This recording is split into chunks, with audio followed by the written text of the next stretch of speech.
Hai Chemistry. Halo teman-teman, video ini disusun oleh Nisa Nuraisa, Ijatu Fatuladaya, Opi Sophia Siti Nabila, dan juga Jessica Putriana. Di sini kita akan membahas tentang minyak bumi.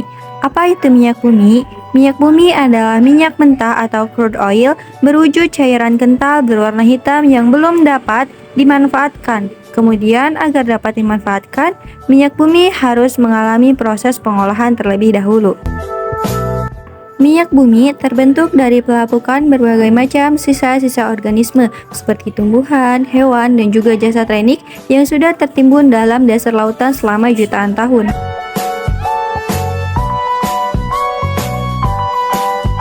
Gas alam, minyak, dan air akan terakumulasi sebagai deposit minyak bumi.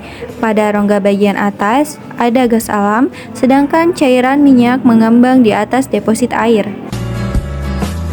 Kemudian, minyak bumi memiliki 4 manfaat, yaitu yang pertama, industri perekonomian, yang kedua, pertanian, yang ketiga, bahan bakar kendaraan, dan yang keempat, sebagai produksi bahan serat. Proses pembentukan minyak bumi terbagi menjadi 2 bagian.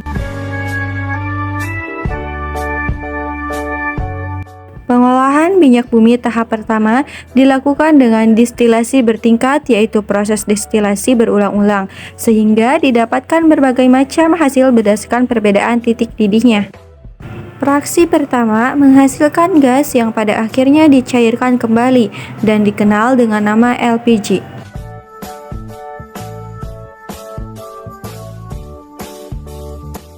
Fraksi yang kedua disebut nafta atau gas bumi.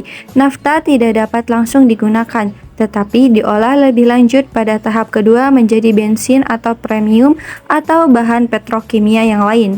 Fraksi yang ketiga atau fraksi tengah selanjutnya dibuat menjadi kerosin atau minyak tanah dan aftur atau bahan bakar pesawat jet. Fraksi yang keempat sering disebut solar yang digunakan sebagai bahan bakar mesin diesel. Fraksi yang kelima atau disebut juga dengan residu yang berisi hidrokarbon rantai panjang dan dapat diolah lebih lanjut pada tahap kedua menjadi berbagai senyawa karbon lainnya, dan sisanya sebagai aspal dan lilin. Kemudian pengolahan minyak bumi tahap kedua, yang pertama yaitu perengkahan atau cracking.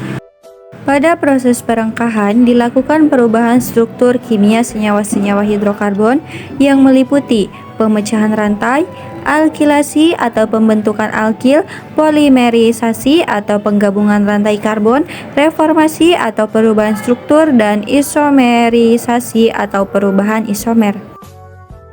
Yang kedua, proses ekstraksi, pembersihan produk dengan menggunakan pelarut sehingga didapatkan hasil lebih banyak dengan mutu lebih baik. Yang ketiga, proses kristalisasi, proses pemisahan produk melalui perbedaan titik cairnya, misalkan dari permuniran solar melalui proses pendinginan, penekatan, dan penyaringan akan diperoleh produk sampingan lilin. Yang keempat, pembersihan dari kontaminasi atau treating.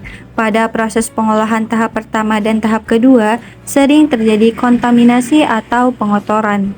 Hasil proses tahap kedua ini dapat dikelompokkan berdasarkan titik didih dan juga jumlah atom karbon pembentuk rantai karbonnya.